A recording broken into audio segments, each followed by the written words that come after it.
36 vite më parë, në një datë sikur e sotmja, pra me 2 korrik, në kushte të jashtëzakonshme, ju dhe delegat të tjerë, disa nga të cilët prej atëherë kanë vdekur ndër vite, dhe të tjerë që nuk kanë arritur të jenë me neve sot këtu, e miratua një deklarat kushtetuese me të cilën e shpallën Kosovën njësi të barabartë në Jugosllavi. 2 muaj më pas, me 7 shtator 1990, shumica e këtyre delegatëve arritën të marrin pjesë në një mbledhje të organizuar në fshehtësi në Shtëpinë e Kulturës në Kashanik, ku miratua kushtetuta e Kosovës dhe u shpall Kosova Republik. Këto 2 akte politike, të cilat e plotësuan njëra tjetrën, ishin shpallje deklarative politike, por edhe shpallje normuese e juridike të Kosovës Republik, si një vullnet politik gjithë popullor e i kahmatshëm, i cili deri atëherë kishte qarkulluar masivisht, por vetëm si paru.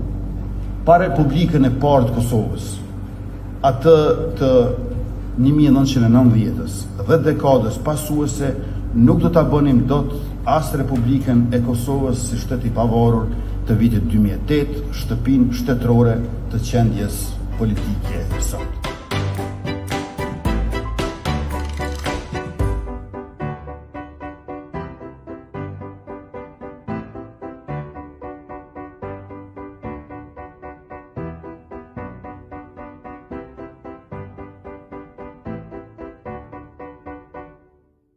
Më 2 korrik 1990, dera e kuvendit ju mbyll delegatëve të Kosovës.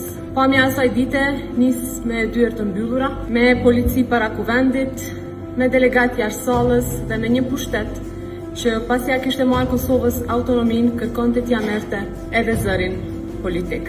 Por mandati vjen nga populli dhe aty delegatët e Kosovës e dëshmuan këtë duke folur në emër të Kosovës edhe jashtë sallës së kuvendit. Pa atë skenë, nuk mund të kuptohet drejt 2 korriku.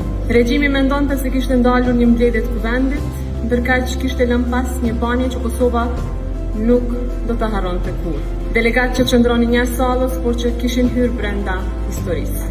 Nderimi i përhershëm për delegatët e 2 korrikut, nderim për të gjithë ata që e menduan, e mbrojtën dhe e quan përpara idenë e Republikës së Kosovës. Ju faleminderit shumë.